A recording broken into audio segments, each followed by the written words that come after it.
The moment she lit the last candle in the forgotten chapel, the vampire king stepped out of the shadows. She was Effie, the head housekeeper, a woman as quiet and overlooked as a mouse in the wainscoting. He was Lord Valerius, master of Blackwood Manor, a creature of legend whispered about by a staff that had never truly seen his face. The storm had been biblical, snapping ancient oaks and cutting them off from the world, and in the ensuing panic for light and warmth, every tallow stump and wax taper had been claimed.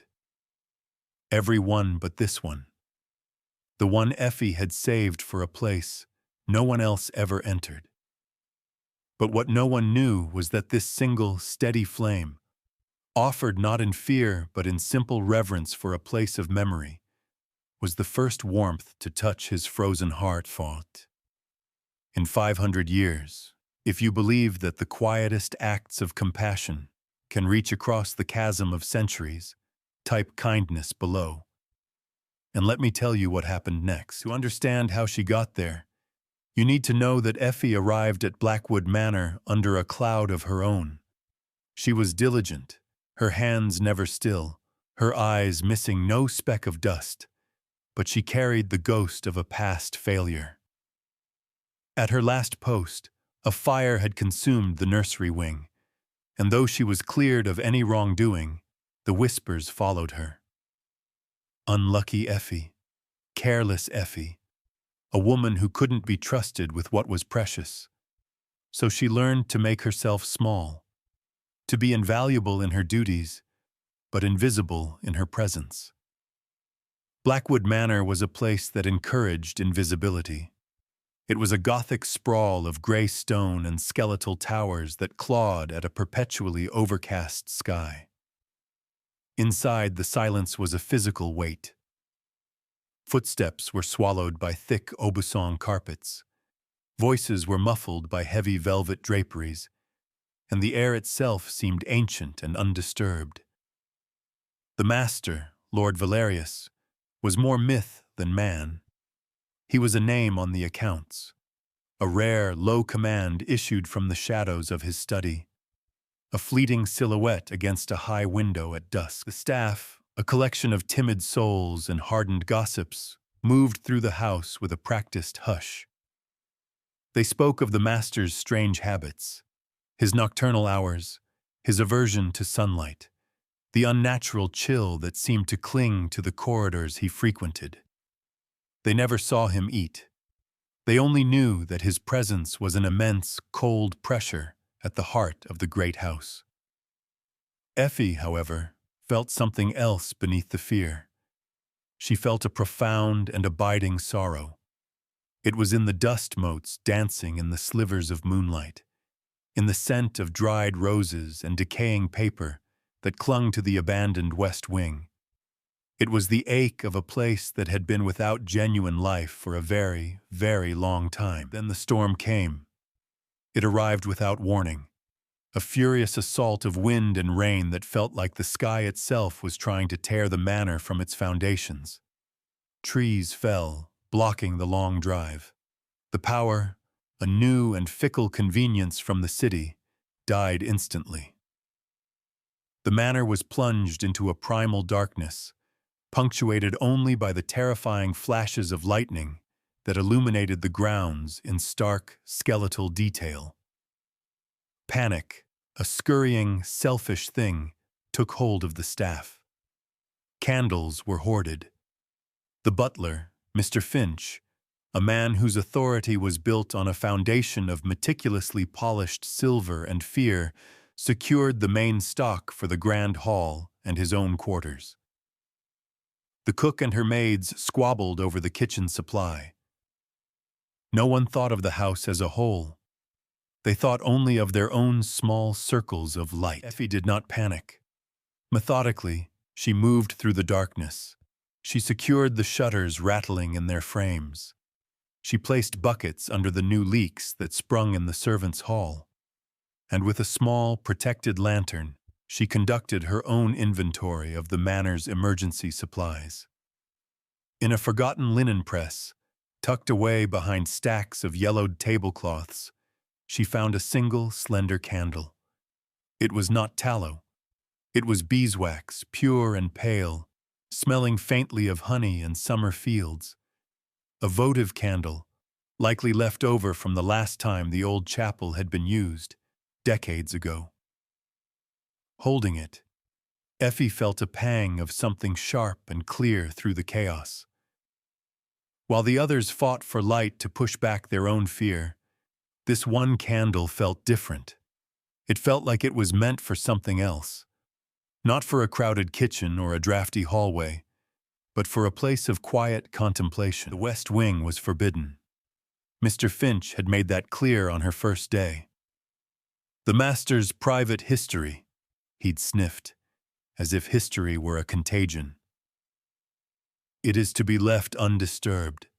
Dust is the only thing permitted to settle there. But the storm had changed the rules. The house felt wounded, and Effie's quiet, methodical soul could not abide leaving any part of it in absolute darkness. With the beeswax candle in her pocket and her small lantern in hand, she pushed open the heavy oak door to the west wing. The air that met her was colder than the rest of the manor, a deep, still cold that felt as if it emanated from the very stones. It smelled of stone dust, desiccated leather, and something else, a faint, metallic tang, like ozone after a lightning strike. She moved down the corridor, her lantern light a small, brave beacon in an ocean of black. Her destination was the chapel at the very end of the wing. It was a small, high-vaulted space, its stained glass windows now just black voids against the storm. Marble effigies of knights and their ladies lay upon stone tombs, their hands folded in eternal prayer, their faces serene and covered in a fine gray powder of neglect. At the far end, a simple stone altar stood bare.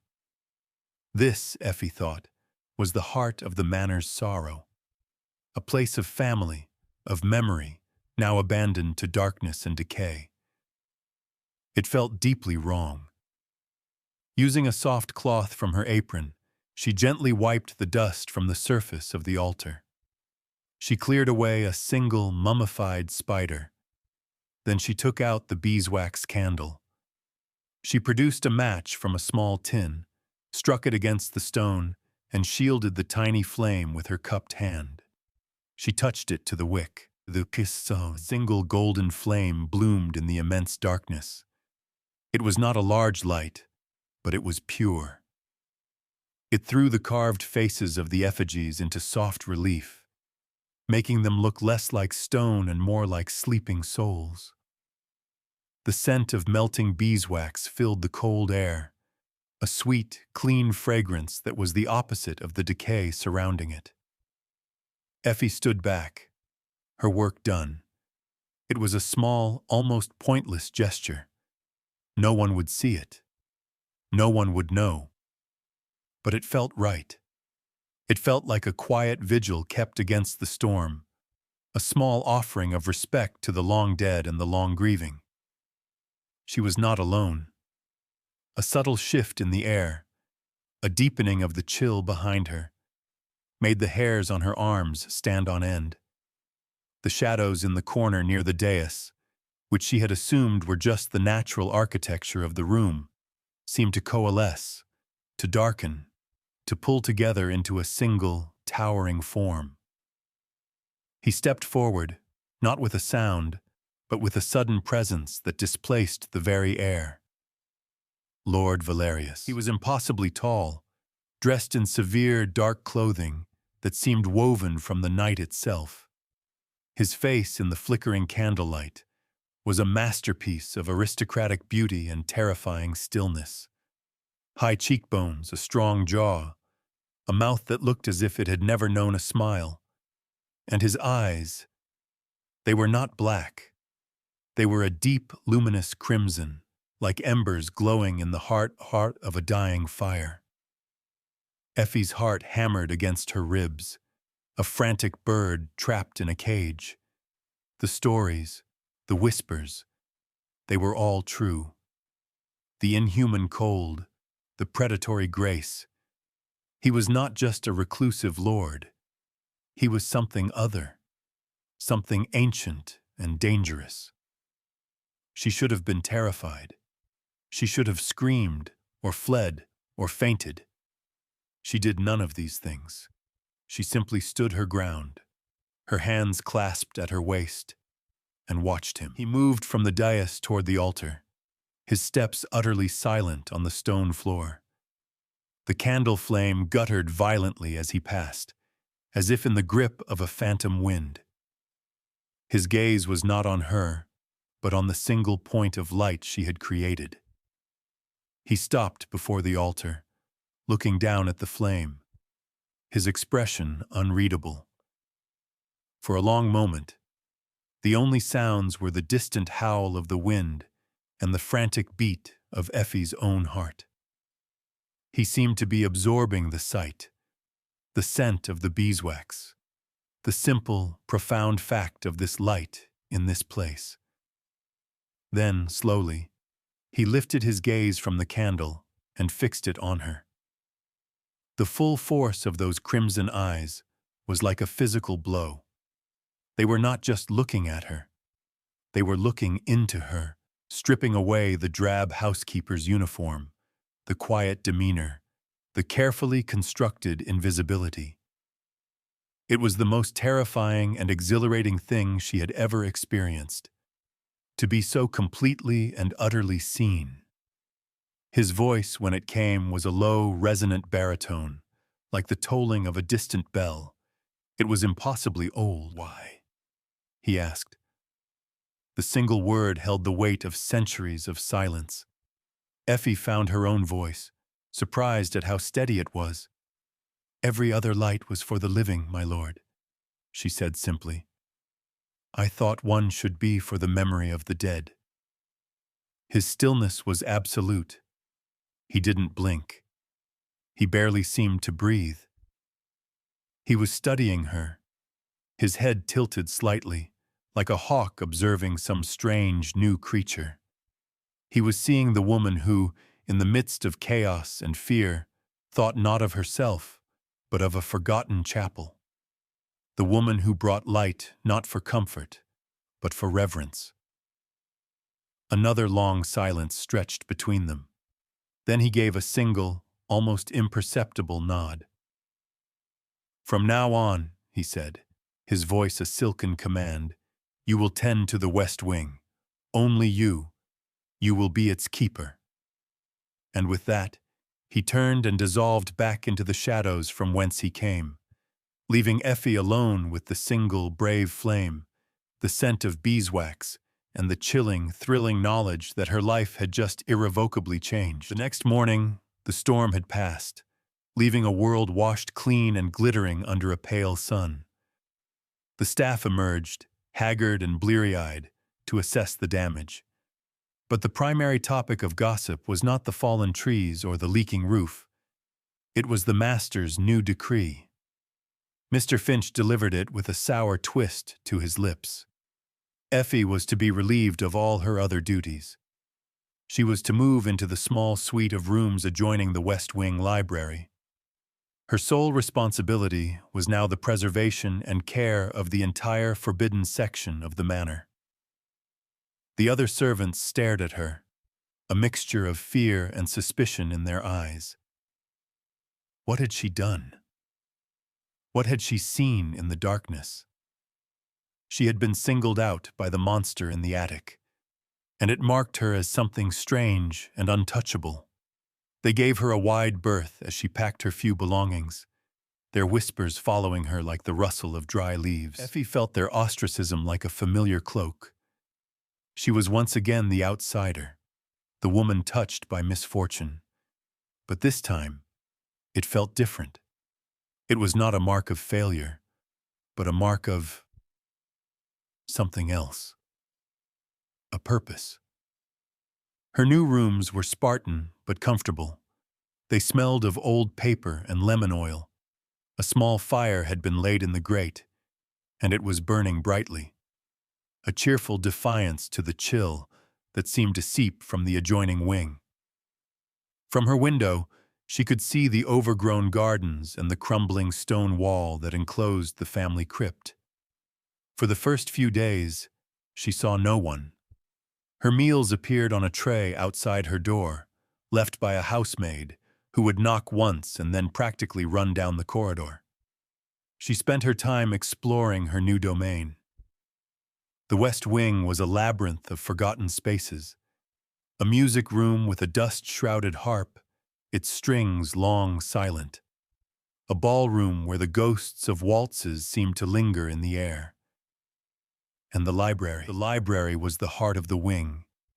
It was a vast, two-story chamber, lined from floor to ceiling with leather-bound books. A spiral staircase led to a wrought-iron gallery that ran around the upper level.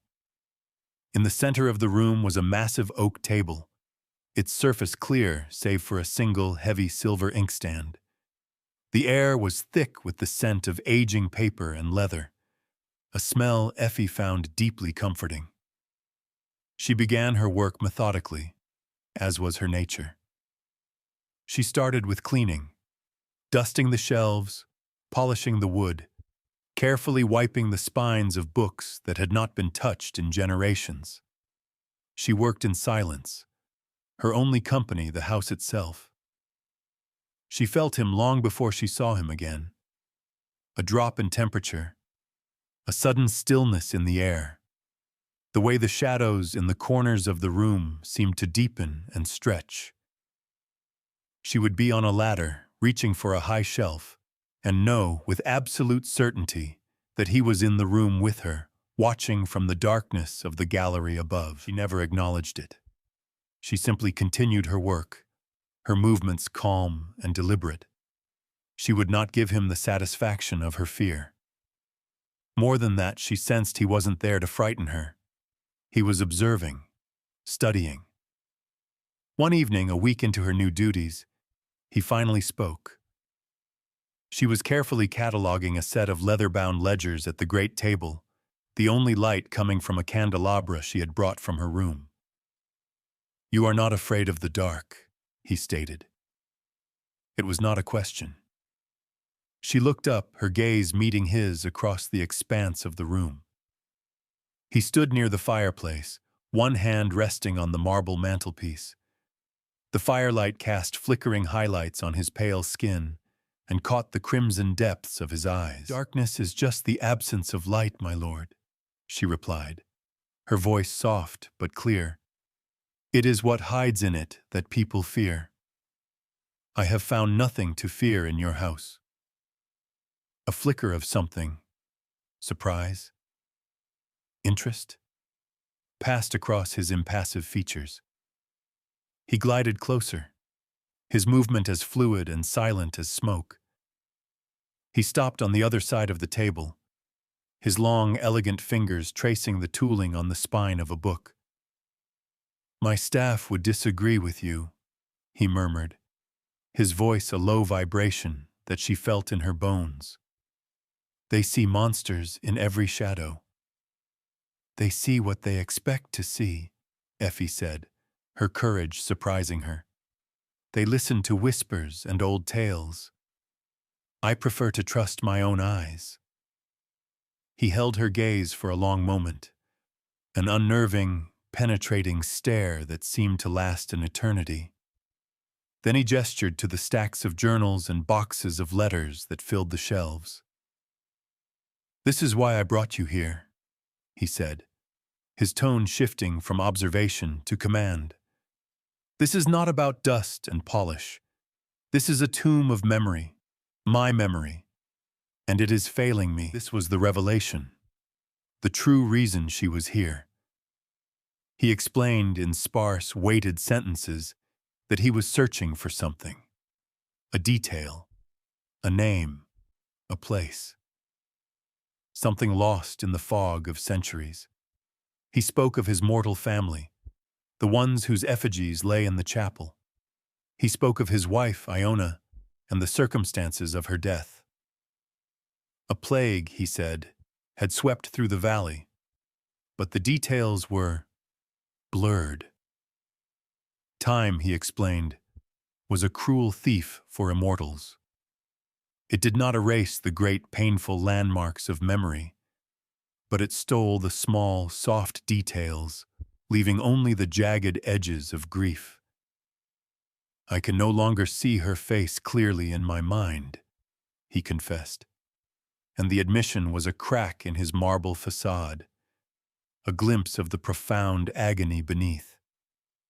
I remember the pain of her loss, but I am forgetting the joy of her life. I need you to find it for me. I need a mortal's eye to sift through a mortal's life. He needed her to read the journals, the letters, the household accounts. He needed her to reconstruct a life he had lived and lost so long ago that it had become a story rather than a memory. He was the great vampire king, a creature of immense power and age, and he was asking her, the quiet, disgraced housekeeper, for help. He watched her, waiting for her answer, his crimson eyes holding a trace of something vulnerable. It was a plea, wrapped in the guise of an order.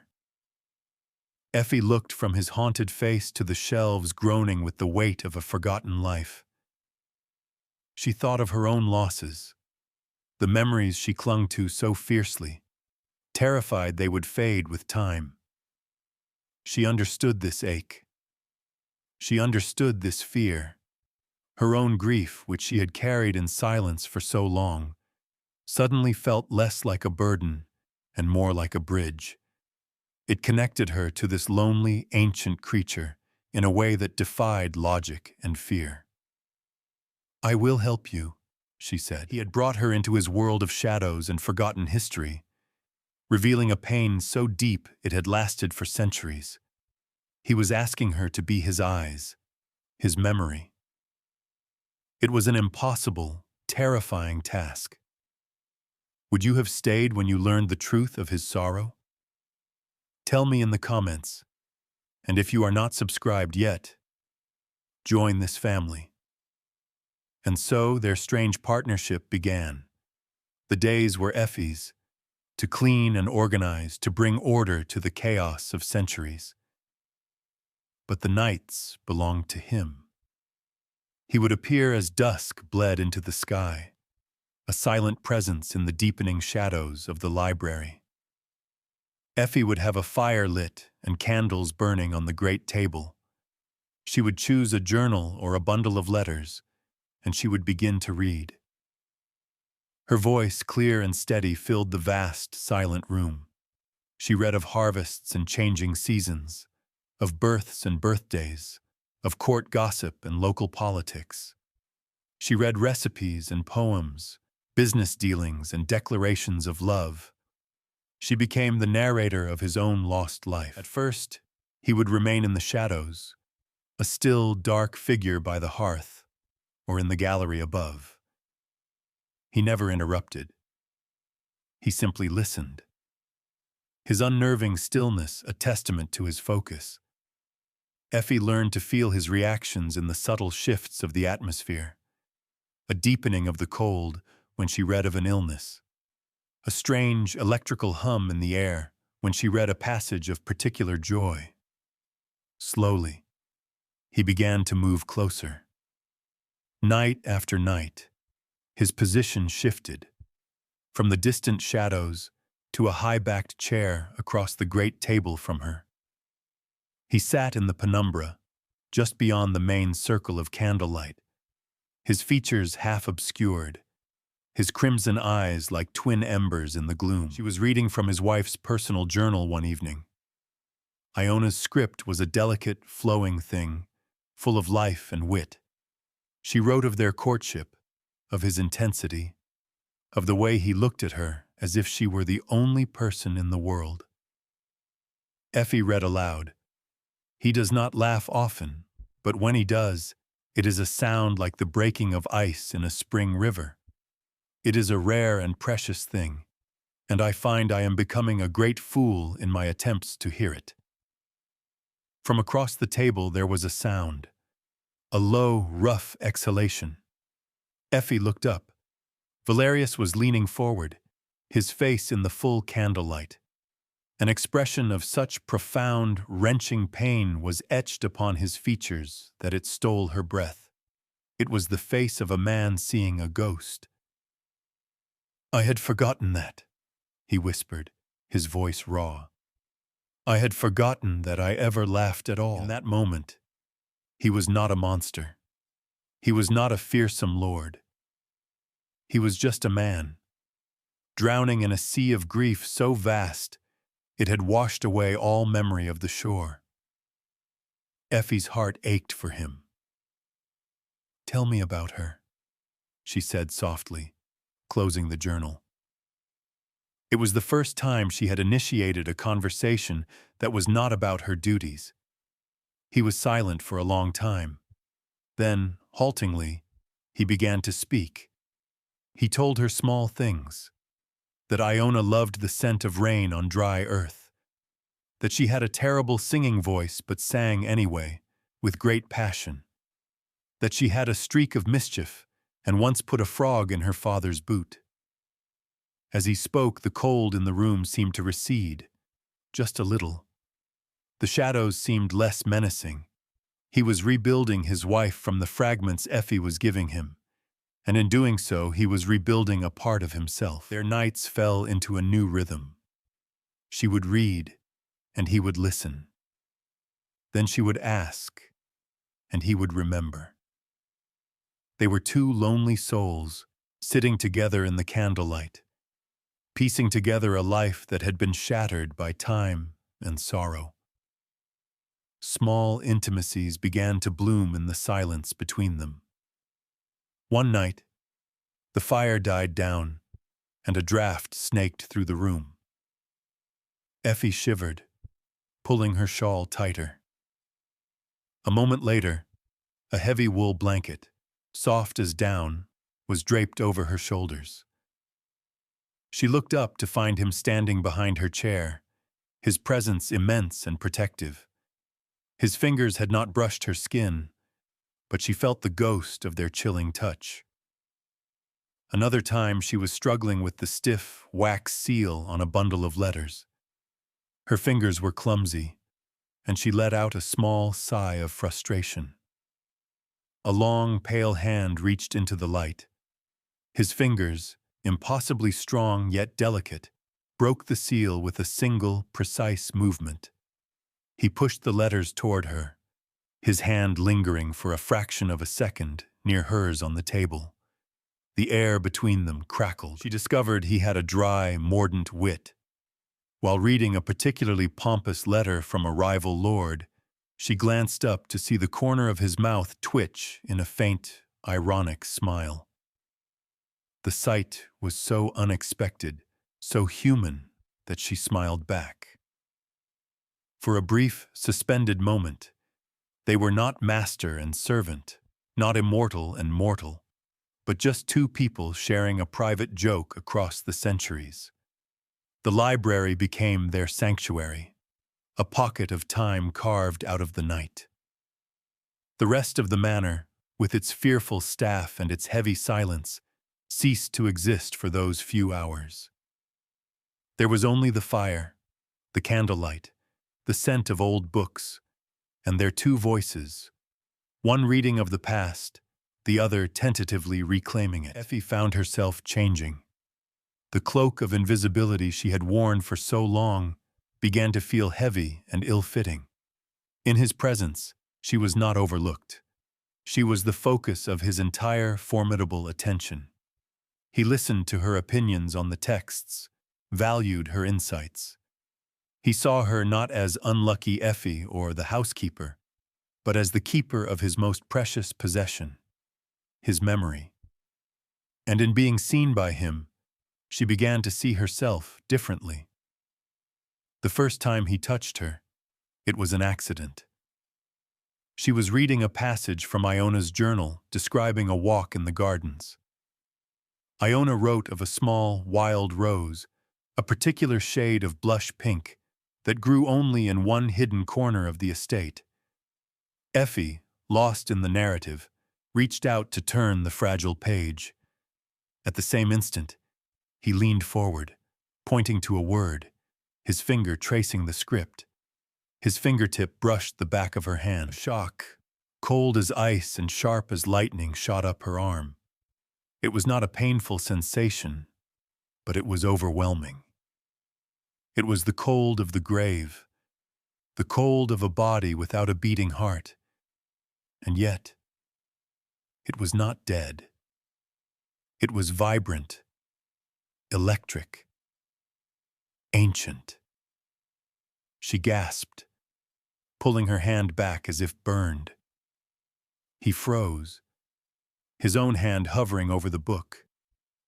His crimson eyes, wide with something she couldn't name, locked onto hers. The air thickened, becoming heavy and charged. The sounds of the night, the fire, the creak of the old house, faded to nothing.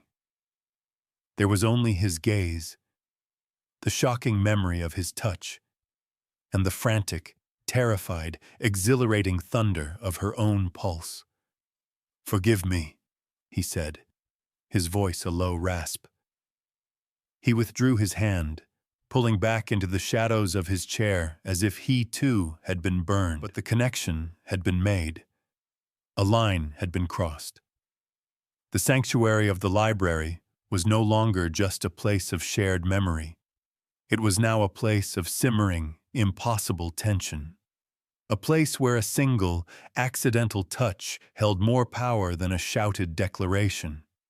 A place where a woman who had spent her life being invisible was now the sole object of a centuries-old predator's gaze. And she was not entirely sure she wanted him to look away. The delicate truce they had built in the library was fragile, and the world outside its doors was not content to leave them in peace. The whispers among the staff had grown louder, curdling from suspicion into outright malice. Effie's elevation, her seclusion with the master, her strange nocturnal hours, it all fed their fear and jealousy. Mr. Finch, the butler, was the nexus of this resentment. He had ruled the household staff for decades through intimidation and rigid adherence to protocol. Effie's special status was a direct affront to his authority. He saw her not as a quiet, competent woman, but as a cunning usurper, a witch who had somehow ensorcelled their reclusive lord. He saw the faint traces of life returning to the West Wing, the steady glow of candlelight from the library window each night, the scent of beeswax and wood smoke, and he interpreted them as signs of dark magic. He began to watch her, his narrow eyes following her whenever she had to venture from her wing for supplies. He manufactured reasons to question her, his inquiries dripping with insinuation. "The master seems changed since your arrival, Mrs. Effie. One hopes he is not under any undue influence." Effie ignored him, her focus entirely on her work, on the man in the library. But she could feel the atmosphere in the manor growing more hostile, more dangerous. The threat, when it came, was born of Finch's venomous ambition and the staff's ignorant fear. He had been a boy in a village that had held a witch trial. He remembered the old lore, the prescribed methods for exposing a creature of the night, and its human familiar. Iron, holy water, and the light of the sun. He conspired with two of the groundsmen, men as superstitious as they were cruel, and he sought out the new village priest, a young, zealous man eager to make his mark and prove his piety by battling what he perceived as the ancient evil of Blackwood Manor. They chose their moment carefully. A bright, clear afternoon, a time when the master was known to be in his deepest repose, hidden away from the hated sun in the sealed chambers of the manor's deepest levels.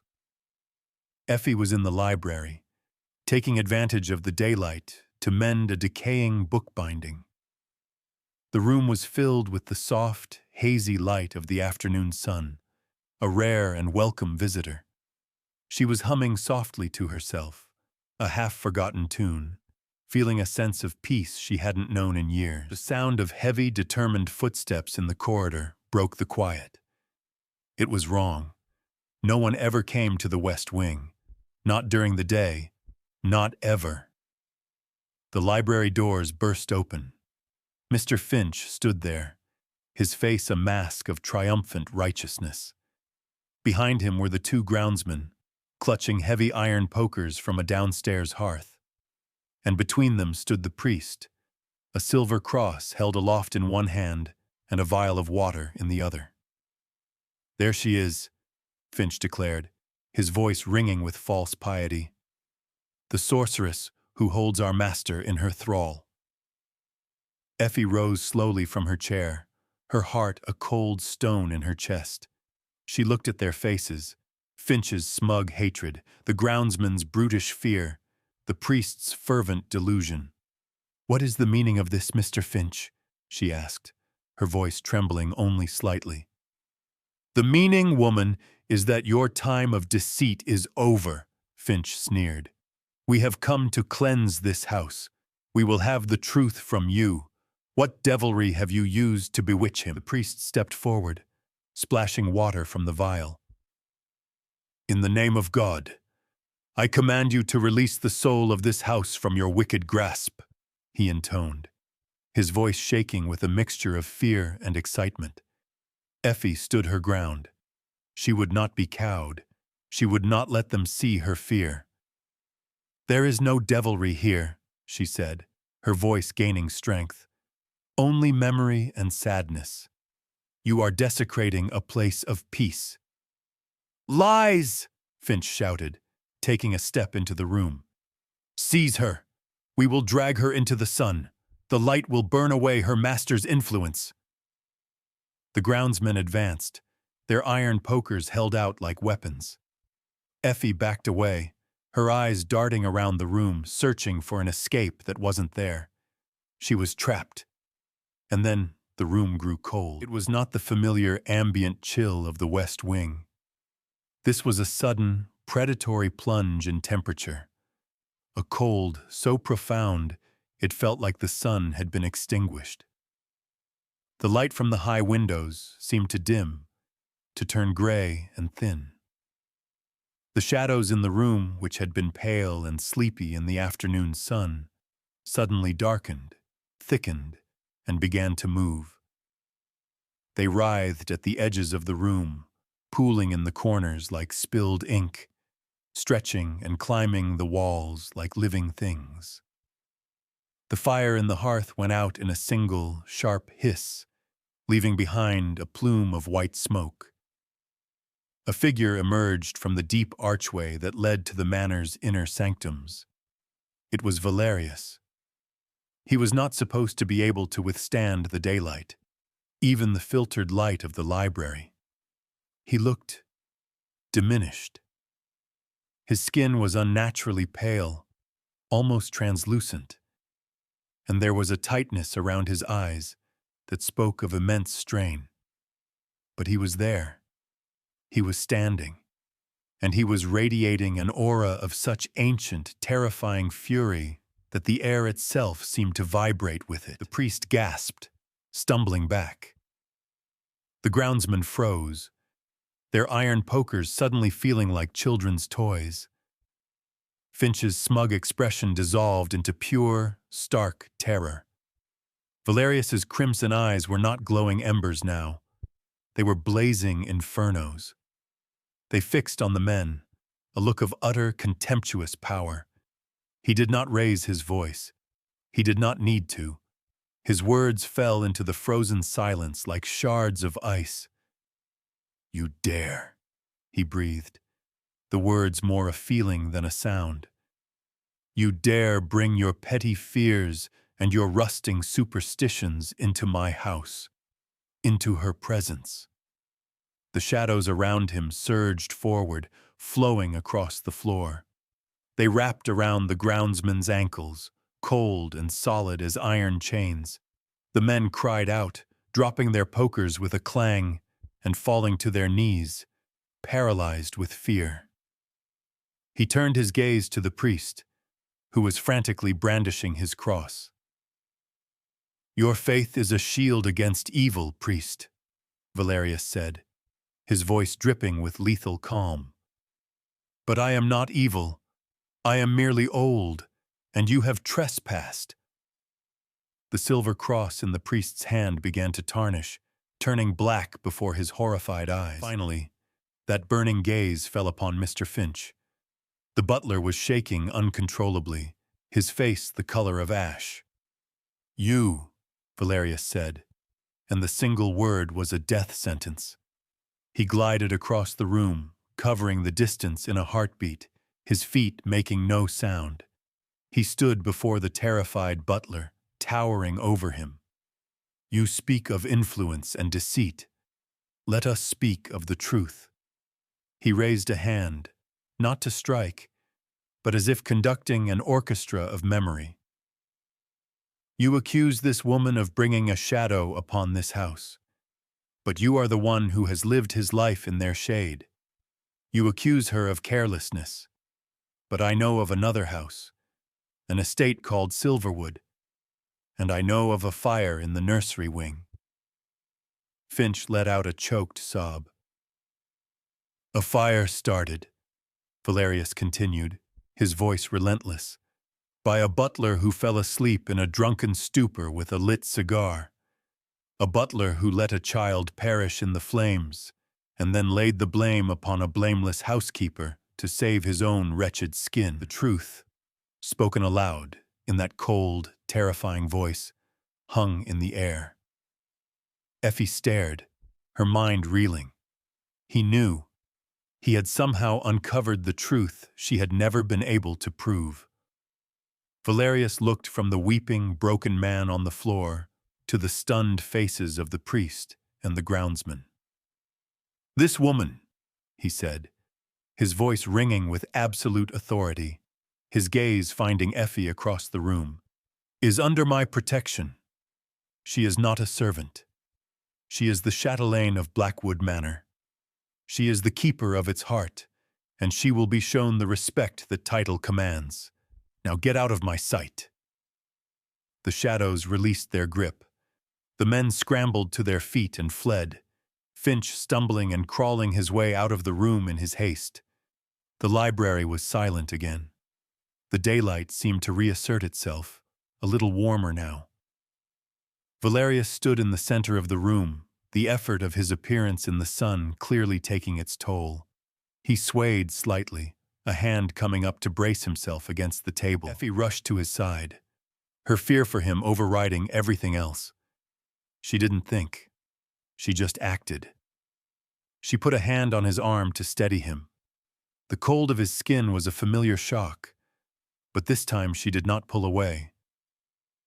"My lord, you should not be in the light," she whispered, her voice thick with concern. He looked down at her. His burning eyes softened with an emotion she had never seen there before. It was a fierce, possessive, and yet incredibly tender gratitude.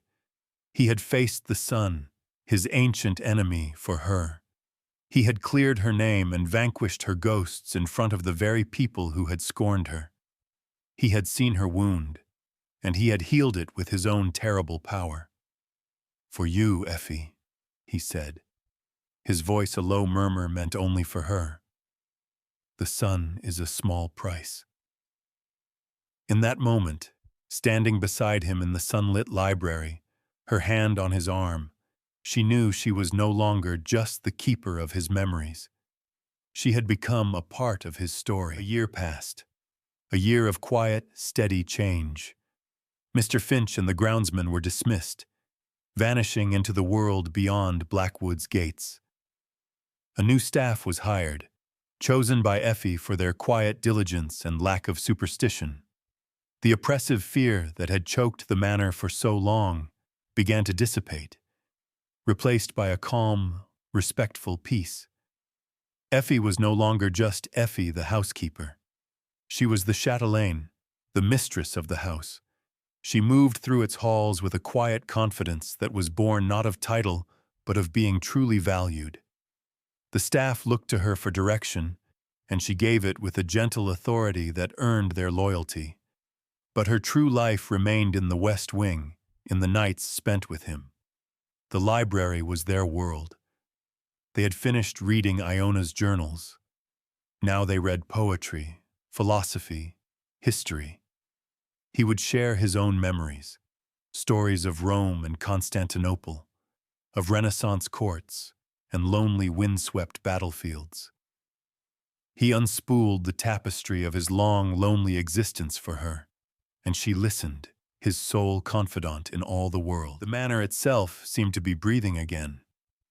Effie had opened the curtains in the West Wing, allowing the moonlight to spill across the floors. She filled vases with flowers from the newly tended gardens. The scent of beeswax and roses replaced the smell of dust and decay. She had brought life back not only to his memory, but to his home. The second of the 3 times she heard him referred to as the Vampire King was when a visiting nobleman, unaware of the manor's secrets, remarked on the Lord's commanding presence, calling him a very king among men, though he seemed a creature of the night. One evening, they were sitting not at the great table, but in 2 comfortable chairs before a roaring fire in the library hearth. A light snow was falling outside, muffling the world in a blanket of white. Effie was reading aloud from a book of verse, her voice a soft melody against the crackle of the flames. He was watching her, as he so often did, his crimson gaze intense and full of a quiet, wondering tenderness. When she finished the poem, she looked up and met his eyes. The love between them was a settled thing now, an unspoken truth that lived in every shared silence, every small gesture. "Effie," he said, his voice low and serious. He leaned forward, taking her hand in his. His touch was still cold, but it was a cold she now found comforting, familiar. It was his cold. "Your life is a beautiful, fleeting thing," he continued, his thumb stroking the back of her hand. "Like a single, perfect flame against an eternity of darkness. But a flame, by its nature, must one day burn out." She knew what he was asking. The question had hung in the air between them for months. The great, unbridgeable chasm of her mortality. "I have walked this earth for more than 1,000 years," he said. "The vast majority of it, I have walked alone. The thought of returning to that solitude, of watching your light fade while I remain, is a torment I cannot bear." He did not demand. He did not command. He simply laid his heart, his ancient, wounded heart, before her. He was offering her an eternity at his side. He was the most powerful being she had ever known, the last true vampire king, and he was making himself vulnerable to her. He was giving her the choice. Effie looked into his eyes, into the crimson depths that held the weight of ages, the pain of immense loss, and a love for her that was as vast and timeless as he was. She thought of her old life, of being invisible, of carrying the weight of a shame that was not hers, and she thought of this life, of being seen, cherished, and defended, of finding love in the most impossible of places. She did not need to speak. She simply lifted his cold hand to her lips and pressed a soft, warm kiss to his knuckles. Then she leaned in, closing the small distance between them, and rested her head against his shoulder. He wrapped his arm around her, pulling her close, his embrace a circle of cool, protective strength. They sat there together in the firelight, watching the snow fall outside the window. The ancient immortal and the mortal woman who had lit a candle in his darkness, her warmth against his cold, her fleeting life intertwined with his endless one. A perfect, silent answer to a question 1,000 years in the making.